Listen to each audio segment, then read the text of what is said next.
nhớ rộng bây giờ sư hư cho thầy cho chữ chúa thiệp phong dư được bây họ bỏ cổ mong cú giờ cứ sư chữ giọt thọ và tàu giải lưu mênh mọ là vật ở trả sự được bây họ bỏ cổ mong cú rong xia giải tỏ này sẽ đợi là cho họ HKM TV là chỉ bây họ bỏ cổ mong Lu TV Studio thiệp chữ sinh là cho họ A Moment with the DS ilu sĩ hở được thầy trả sự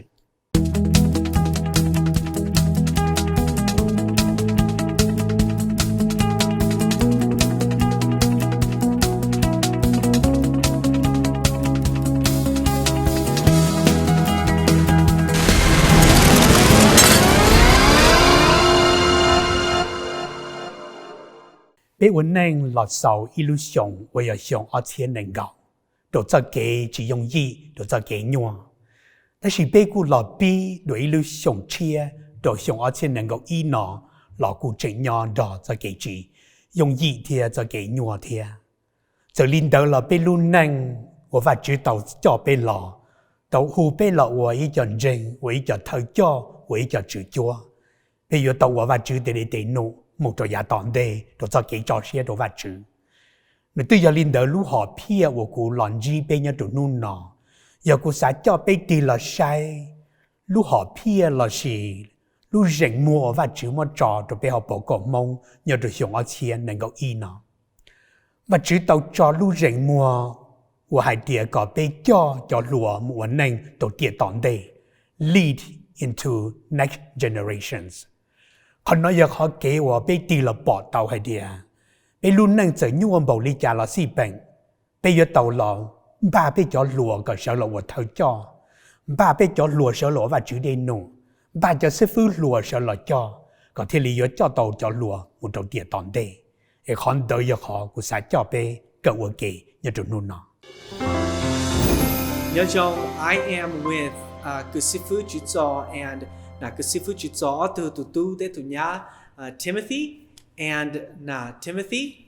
And today we're going to talk about ministry to our young couples, specifically within our district. But before we get there, we do want to get to know you a little bit, okay? So tell us a little bit about yourself, all right? And we'll start with Timothy and then we'll go with Tim afterwards. Yeah, so again, my name is Tim. I am 29 years old, and me and Angie have been married for about 1.5 years now. One of my hobbies that I just recently picked up is I just started disc golfing. So for the past few months, I've been disc golfing. Okay. Now, Timothy? Yep. Yeah, we've been married for 1.5 years. It's been a fun journey learning about each other. So it's been good, a lot of learning, and coming here to Colorado, I've been able to serve in the church here. I'm able to be a part of the Alliance Women, the NJs at church, so that's been a blessing too. Yeah. Okay. Well, let's talk about the Hmong language, okay? Specifically about your proficiency in reading, writing, and speaking, okay? We'd love to know. Okay, so I would say writing, I'm like terrible. Okay. I'm probably not confident at all. Reading, I'm probably about 50 to 60%, I would say.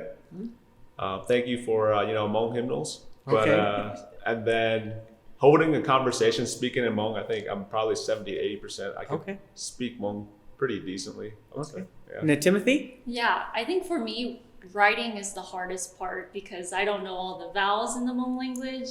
I always get confused. And then the reading part, I am not too bad. Growing up in the Hmong language, reading church hymnals, I did too. Okay. And then speaking, yeah, I would say I can hold a conversation pretty well. So yeah, pretty proud of that. So the both of us, we've known each other for the past 1.5 years, almost 2 years here. You two are very active in the local church. How can the Hmong district and also our local churches be better in ministering to and supporting our young couples? Yeah, I think for young couples, we're kind of in this awkward stage where we're not old to join the TJs and NJs, but we're also not too young to be part of the single adults ministry.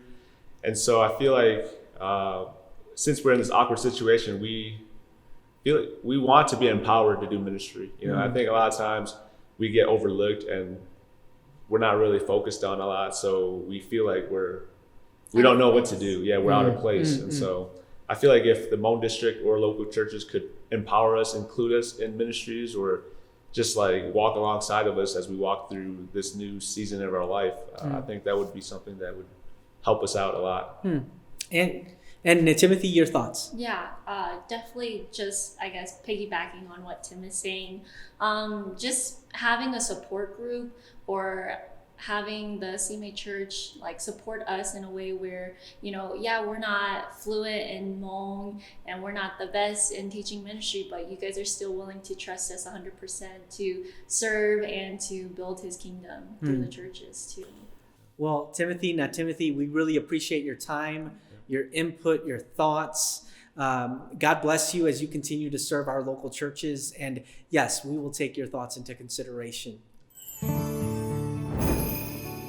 Bây giờ mua lò lù nung hay tiề, giờ vì lý cha họ chỉ mua lười già, mua lười già tàu đùa lì, chỉ hay cho cái yếu xa cho mong rong, chỉ hay cho cái yếu một ba lu dây lu rò,แต่是我理cha bây họ yếu lò, 我哋弄lò ba thơ next generation， giờกูcho bây một bỏ bây ya， 我就搞bây đi lò bỏ tàu hay tiề， nếu cho lu sĩ hậu， là sĩ giờ bây chỉ lò ba chỉ lu sĩ hậu tư canh bu đồ bây.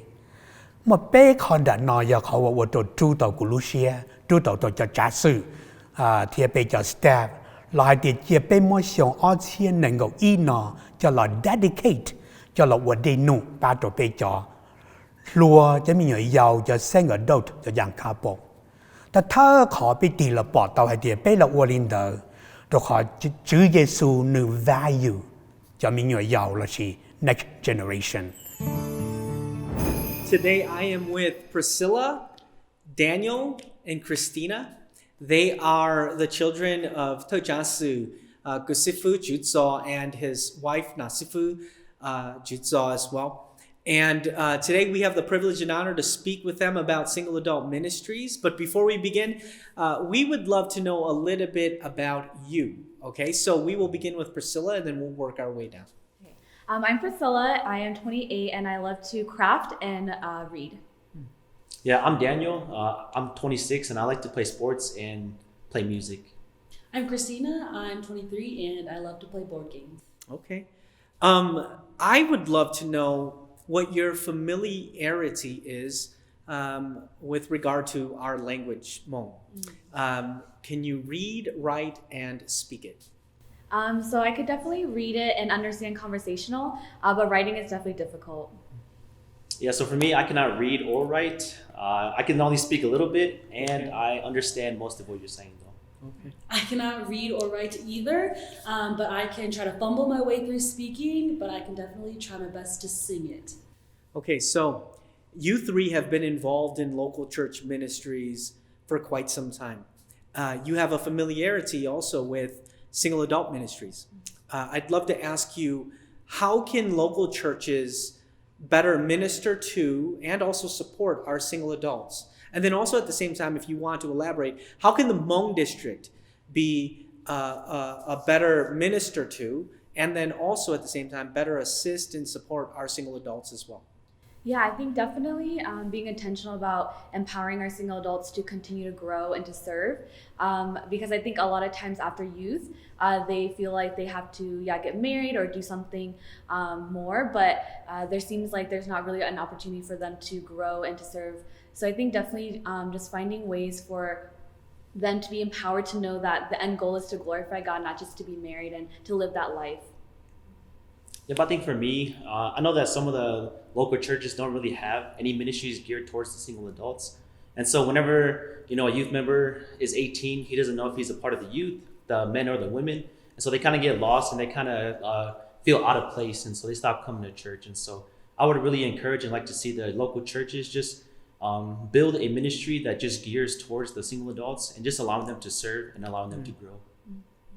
I'd love to see the local churches just continuing to grow in their flexibility and continuing to build connection beyond church services, because things are always changing. Culture, learning, context is always changing. And so growing flexibility to be able to adapt to the different needs that the single adults have.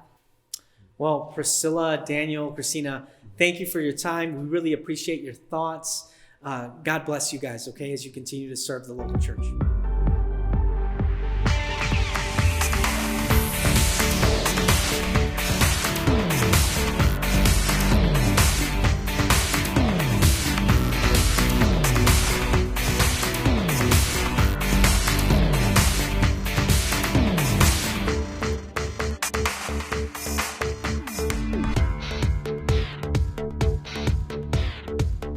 cái sự vật cho thì cái sự sự sáng dùng xe và chữ bút rồi bé lão và chữ đến núi nhớ cho cầu mong y tế để tiền và chữ cho bút rồi bé nhớ cho lúc sống nọ thì giờ bây giờ lọ ba rồi bé next generation including mình nhớ giàu cho youth and adult để cho young couple thì giờ lên đó sự vật cho và nên mua bút cho tụi mình nhỏ thì lỡ họ nói nhau lý cha lỡ họ bao hai lũ mong tàu chơi lý cha được ô châu ha trong xã cứ có cho bé là sẽ thằng số khăn nói mà chỉ tụi mình nhở thế là một bé từ nhau đó trang giờ cháu lo là sẽ teenage cậu bé xong cậu chỉ xong hay cậu sang xong thì thầu chuyện nhau mà bố hà luôn mong đầu á cho hay từ nhau đầu thì hà luôn mong đầu mà thầu lưu rồi bố một cảnh đầu là thì bố phải hà luôn mấy cái hát phong dư lo TV cho dạng hà luôn mấy cái thì bố trả lời cho luôn mong của dù chế thì as currently当时nó thì luôn mong thì bố hà nên có 10% chứ chơi hành liệu chơi hành liệu hà chất sáng ha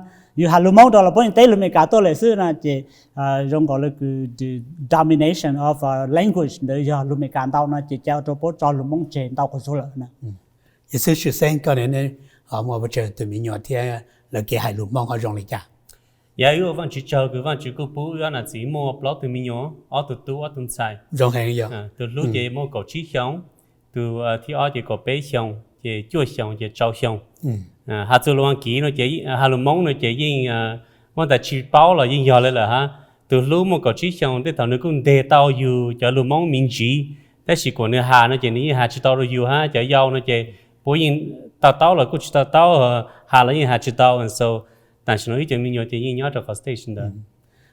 giờ mà hai nữa chứ nếu ở làng của làng mua cháu như là bé hùa để children, họ mua họ ta lỡ ta tập của youth, họ nên tụt tụt lo cho giờ khai sinh hoạt động là vậy. Thì trở đi nếu ở làng xã này, bé giờ cho lo kia hậu lựa cho con mong, bé họ dùng qua hồ lý trả cho sư phụ, rồi cho bệnh nhân xuất sinh, cho cái họ dùng ba rồi cho nãy kinh doanh, là sự mình nhớ giờ thì cho dùng đó.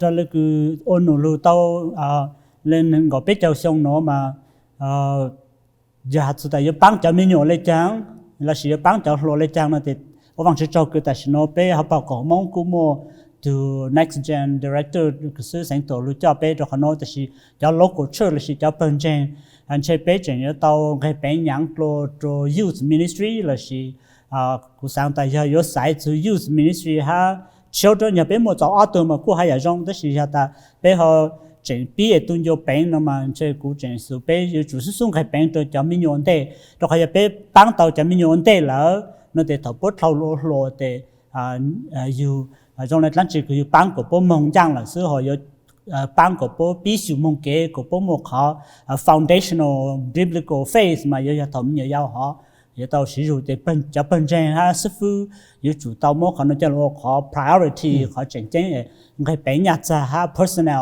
lu cho mình nhiều giao ministry nhau local church tao lên tao也是学生个好在里讲 yeah 可能一考个让个到努贝是就做我零哪零字嘛กู考 greatest fear 也考个的也个么子路坚强กูจะมี路去做呢你要让来讲呢那时候กู认真的被讲真bây giờ này giờ chỉ số lượng số tự nhiên sáng của bây giờ nhiều bảo văn chủ còn nếu từ bây một số văn chủ lúc đấy chờ là của bây giờ nhiều hồ lục số văn chủ lúc đấy chờ ha còn nó sẽ khó cứu ở bây một cái đồng sai ya thế thì bây sáng ba bây giờ nhiều nó mà cú bù lên nó cú bù ở thầu cái bây sáng từ missionary một văn chủ tới lên nó một cho ý hay tôi nên là bảo văn chủ mà một ở dạng cái bây giờ tao cởi vấn đề dạng thì ý bây giờ tao một cởi hay tôi nên là cho lưu dạng thì ở bây giờ tao một cởi hay tôi nên là lưu culture vậy cái chữ bao này cho lưu ha cái chữ bao này cho culture vậy cái bán chữ tao nữa cái cho chữ tao nữa chỉ văn chữ vậy là thay dạng cái bây giờ missionary or dạng một cái lưu dạng thì ở mà bây giờ sáng của thầu cái bây giờ tao ít tu luôn chỉ văn chữ mà bây sáng một pháo văn lưu cũ lưu xài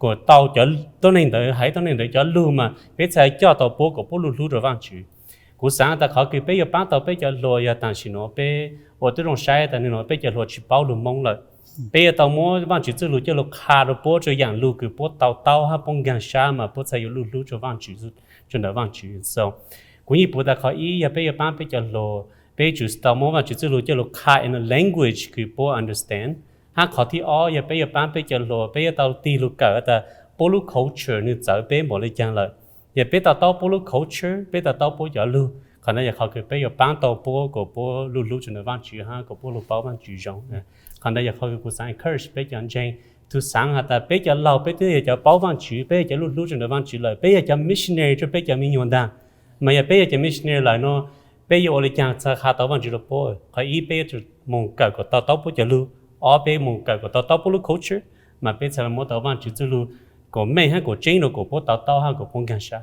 Dạ, thôi cái bé thằng chú bang cho mình nhớ hát cho lo nó mà cụ chỉ hạt bé chỉ tao ô là chỉ bé ô chỉ trong ổn định chăng thì in sáng ở châu cho sư phụ lo là chỉ cho sư phụ hay cho thầy cho cứ bang cho lo cho volunteers cứ bang cho children's church cho mình nhớ bé một chỉ trong lên cứ cú sa bang cho bên trên làก็สิยาโยอ่อนจีโย improve จีนั่นจีอะไรคือเป็นอย่างทางแล้วเป็นต้องให้เป็นอย่างจีฮะจะซื้อจะถ้าจอดซื้อเราจะต้องโมchildren's youth program นั่นจะรู้เขาคือ priority เป็นให้เป็นดาวตรง Great Commission Fund แต่สิมาอย่างมื่อ10 ปีเห็นดาวจะเป็นเจ้าหน้าย้อนดาวเขาจะเป็นลูกเชื่อลูกชายเนี่ยขอนดาวนั่นเป็นดาวเราใช้แต่ children's church children's youth ministry เนาะเป็นจำปัจจัยงานบริจาคตัวเขาเนาะเป็นดาวcái bé nhang rồiตัวนี้คือใช้ตัวพังมีหน่อยนี่น้องเป็นยอดตัวตาคือมีเดียเลยน้องเป็นมั่วๆน้องเลยใช่จะเป็นเชิงยอดตัว invest ตัวมีเดียคือ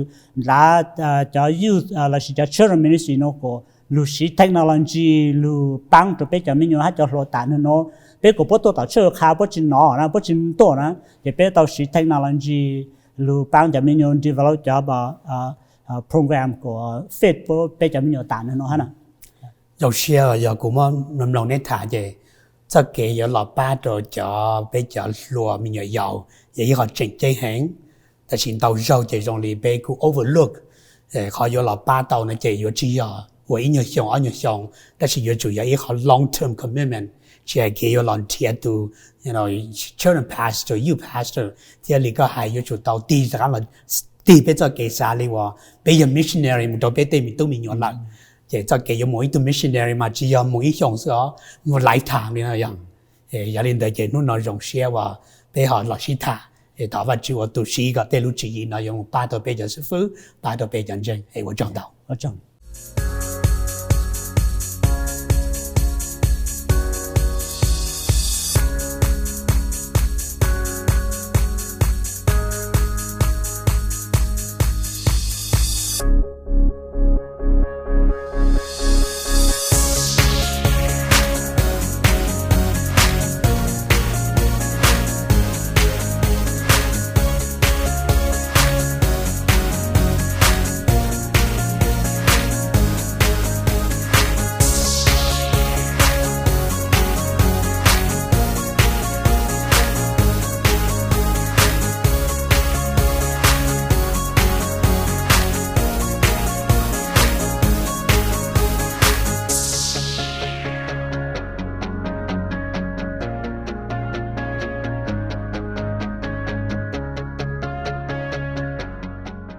nhớ rong xiong cha, ở văn chữ trào cứ văn chữ bang bé nhớ trào lưu xiong ở phẳng nền gạo lợi, lưu xiong ở phẳng nền gạo ý nó bé học bao gồm hồng máu, tung bang tàu lưu trong sa lang chữ xiong, nhớ trào thảo lưu xiang li văn thi plau trào văn thi chua, nhớ trào hú Milwaukee, Wisconsin, lại là cứ visit Milwaukee, Halu, Wisconsin Center, trào Hilton Hotel, bố hà trào bé học bao gồm hồng máu hà ta.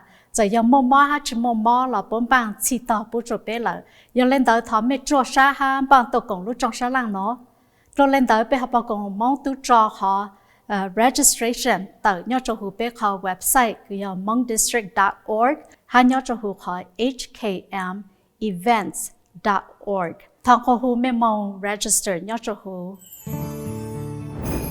một ít dầu chữ sinh giờ nhớ cho mặt thầy trong cầu chua ngày cầu bê một tròn ngày cầu plau mà lúc xưa đó giờ lúc xưa mới cho nhỉ cho gì lợi sai cho lợi cho mình nhỏ tôi rồi Chúa Giêsu cả Chúa Giêsu trả tệ phòng có mong phụ trợ bây giờ bây mình nhận như họ mà cho thứ tỷ giờ cho chữ rồi họ lợi bỏ ra cho Chúa Giêsu vậy tôi nên chỉnh chỉnh và chạy ở cho tên mình nhỏ đó đi tuần chi Chúa Giêsu đó là Chúa Giêsu cho cái hai đồ lợi Chúa Giêsu hai giờ nhất trong ngày cầu plau Chúa Giêsu hay điều let the little children come to me and do not hinder them for the kingdom of heaven belongs to such as these.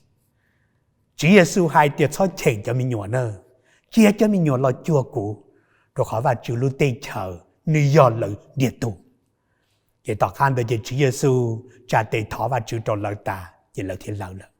Do Chúa Giêsu từ mò xia, từ lưu, sĩ do ba cho mình nhỏ, nên chạy tàu hai địa có theo cụ bê, và chữ cho bê cho lùa, cho bê cho young couple, cho children, cho sinh ở đâu rồi bê chừng hai giờ sĩ do, hắn đời họ bê thế li, yo tàu sĩ do đó. Đâu liên đời họ thì我就古bỏ ra địa bê yo tàu sĩ do. Cho cái và chữ bú rồi bê cho chữ chua nhớ rồi họ bỏ cổ mong, cho young couple, cho sinh ở đâu cho lùa thế mình ở giàu, yo cho trong chạp lặng. Giờ nhóm hai nó chỉ cho next generation, giờ cho trong cha. Từ lý kế cha so đồ xìa mẹ, thầu sầu xong họ xìa cầu chua, mà bê chữ chua tàn thọ giống mà bê cho chí xìa thì trâu cho ọ lệnh. Nhất là họ bê cho chí xìa thì trâu cho ọ lệnh đỡ. Bê mua nền cầu trâu xìa, ọ bùa chua cho trâu, giờ cho một nô nhông, bê cho chí xong cho họ, và giờ xa cho chí %. Cho họ mua nô nhông bê cho trâu xong cho sầu. Nhiều khối ở ý chia xa bùa rồi cho trâu sư. Là do mỗi hai địa nên够7%. Thầu có thế của bê đi là sai. Và chỉ là chỉ là mỗi ít cho next generation cho có thế của bê. Và chỉ mỗi ít cho tin năng chỉnh chênh liền đỡ cho có. Thì cho cũ có bê mua phèn là ba cho lợi bao và chữ. Rồi họ lợi do cho và chữ đây nụ một trò tỉa tỏng đây.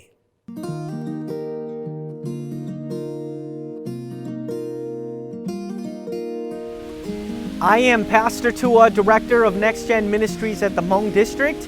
Today I have the privilege of answering a few of your questions. Who can register for LU 2021? If you are 12 to 22 years of age, you are eligible to register for this year's conference. For a variety of reasons, we love the idea of these age groups coming together for corporate worship and also for a conference. Have you considered a theme for this year's conference? Yes, the theme for LU 2021 will be Sons and Daughters, Not Alone. Since the beginning of this pandemic and considering the state of our nation, I've been spending a considerable amount of time reading and meditating upon the promises of God found in Scripture, of God never leaving or forsaking us, of Jesus being with us until the very end of the age. Bottom line, if the current events of today have left you feeling discouraged, a bit overwhelmed, unsure of what to say, what to do, how to plan, maybe even what your future might look like, brothers and sisters, you are not alone. I'm confident that the brother or sister beside you is feeling the same way. It is the hope of the Hmong District and our LU Committee that you walk away from this summer's conference with a clear understanding and an absolute sure mind that in this life God is with you and will always be by your side. As children of God, dearly loved, sons and daughters of the Most High, cut from the cloth of royalty, it's our prayer that the Spirit of God immerses you in this truth. How can we be praying for the conference? Truth be told, nothing in life is guaranteed. Not tomorrow, not even our very next breath. No one knows with certainty what tomorrow might bring. And yet, uncertainty will not stop us from planning a God-honoring, Christ-centered conference. So humbly I ask, pray for the running of this conference. But do know this, we care deeply for the safety and well-being of every registrant, conference speaker, and invited guest. And we will not put your health in harm's way. Where will LU 2021 be held? Is there a date we can mark on our calendar? Family and friends, It is with great excitement and even greater anticipation that I announce Blue Conference will be held on the campus of Indiana State University in Terre Haute, Indiana, July 15th to the 19th, 2021. Why Indiana State University? First, it has a 10,000 seat arena called the Holman Center we plan to use for corporate worship sessions. It's currently undergoing a multi-million-dollar renovation, but we look forward to giving you a peek soon. Secondly, it has all the dormitory space to house 2,000 to 3,000 plus registrants. And yes, we do expect a high volume of registrants from across this country to be joining us on campus. Thirdly, it's central, near Indianapolis International Airport. FYI, there will be affordable round-trip shuttling service to and from Indiana State University for church groups and individuals flying into the conference. And lastly, Indiana State's facilities, from the rec center to their athletic fields to their seminar spaces, they meet all our needs. Family and friends, we're excited for LU 2021. We cannot wait to see you in July. Lord willing, sons and daughters, not alone. God bless.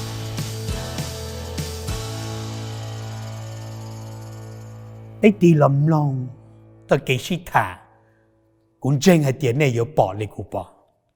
Chỉ hai giờ kể ở bên họ sai được và chữ xa tua, và chữ số next generation trực chân hành. Bên họ đi là sai họ họ bỏ cổ mong, và chữ phòng có mong, ở bên next generation member, và ý họ có mong dùng cơn cầu bù trò bê. Bên họ đi là sai giờ kể họ sĩ thả bê thầu lòng đời. Bê bỏ cho hai địa, bê cho mình nhỏ, yên trình châu và chữ, yên trình bao và chữ, ta chỉ lợi chỉ bao lục mong nữa. Và bê cho kế ở yếu và chữ tới đây tên nổ, bê yếu đầu lọ châu lợ. Còn lợi thế lý mua phèn, mua và chữ tới đây tên nổ, đầu địa tòn đây. Mà chỉ cũng cho bê thì là bỏ cho trí cho kế, và cũng xa còn này công, đó bê họ bỏ cổ mong, đó cho kế ở yếu và chữ tới đây tên nổ, bù trò cho lùa. Thì chủ sinh và cho next generation rồi giả tòn đây đó. Và bây đi bỏ hai địa này nhưng thành chủ địa địa. Ta thơ câu tuột chạp lão gì, bây giờ tàu thỏ và chữ bù rồi bây giờ mình nhỏ. Thỏ và chữ ba rồi bây giờ mình nhỏ, còn cháu lý cha có cho mình nhỏ, dùng lý cha rồi và chữ để thỏ lên đó. Vì mình trâu xe thỏ và chữ rồi bần rình, thỏ và chữ rồi cổ mông, còn bây một chữ gì, bây giờ tàu và chữ để để nụ. Đâu lên đó. Cú thằng hòa hù có bây giờ chúa bằng rình là create next generation ministry nhà trò này bằng rình. Giờ hai cái chó lùa trong bọn tờ và chữ xả lớn mà cả hồng bọn tờ. Ê lỡ chỉ bao lùm hông lỡ đi đi à. Vậy chỉ nhỏ có theo cụ bây giờ sư phứ, bây giờ thơ cho, bây giờ cho lầu, bây giờ tàu là create next generation ministry nhà trò bằng rình còn khó. Chả có một thơ cho, chả có một sư phứ là cho lỡ. Ê khăn đầu tiên là $8. Họ thì bê của sáng hòa hù có nên trò công gì à. Lưu trong sẽ là chữ xong nọ và lưu xa lì.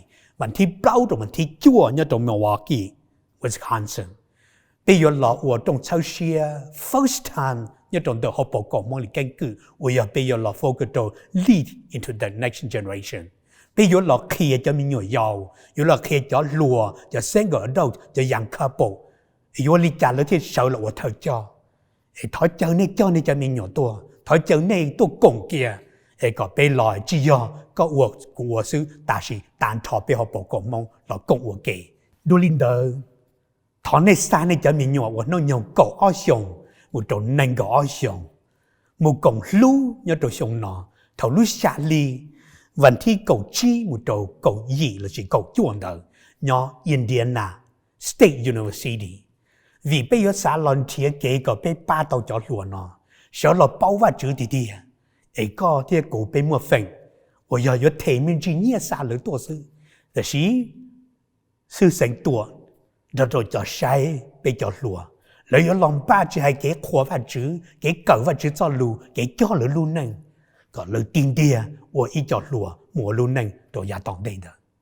Thì họ thì chi của thằng của hủ này. Giờ có nên yên mình sĩ bế cho next gen involved trong ministry of church. Mình tàu lúc xí ở bế xã hai tiền lợi chỉ bao đã chỉ.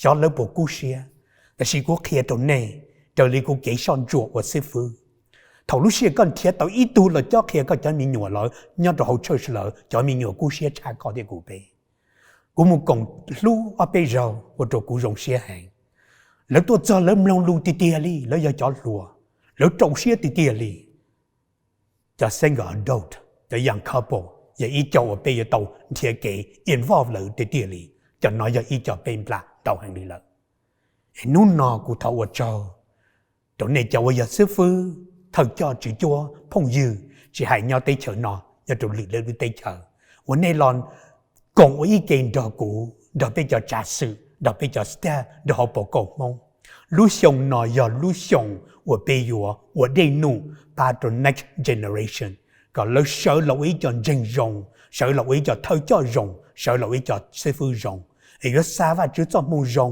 เนี่ยตัวเขาปังเจงเนี่ยตัวลู่เจลู่จอได้เฉลี่ยการนอที่หมดท่องลู่กันดูchỉ hay nhau tụ này lưu dây lưu rõ là đi yang gạo, thọ có bê là công bê là thọ và chữ công của kể cho thầu cờ có bê là ba đầu tiền luôn, của châu này là công của nhau được luôn nọ, bê mà lấy xin chi đùa thọ và chữ phong công mong bút tròn này.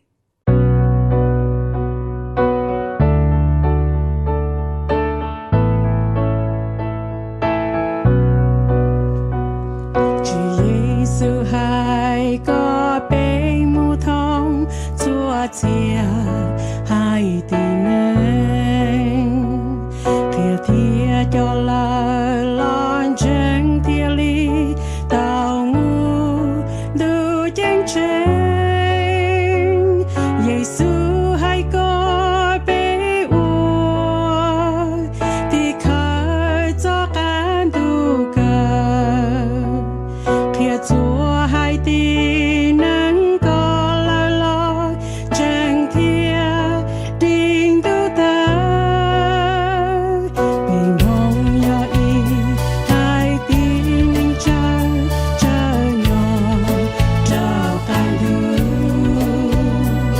mà chữ chân đủ thìa phụ tay tao dài như gió cây ru và chữ chân chúa thìa phụ bê con cho si em về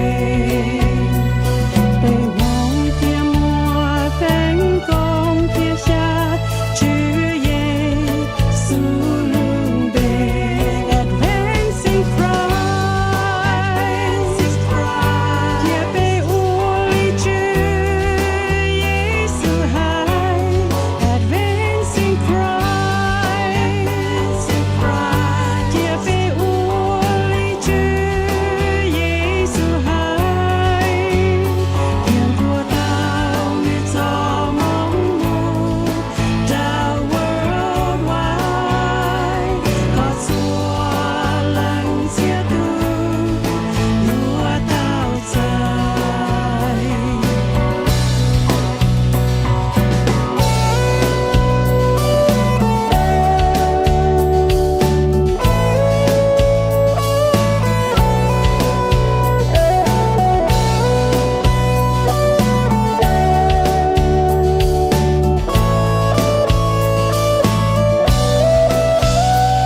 bà chữ cha hào bao con hào mong tao bao chào đi sông bề thia ly mùa tên cho chọn chân xa như gió mong rong như bù bê ua hào bao con hào mong trao mong bia tê bê xí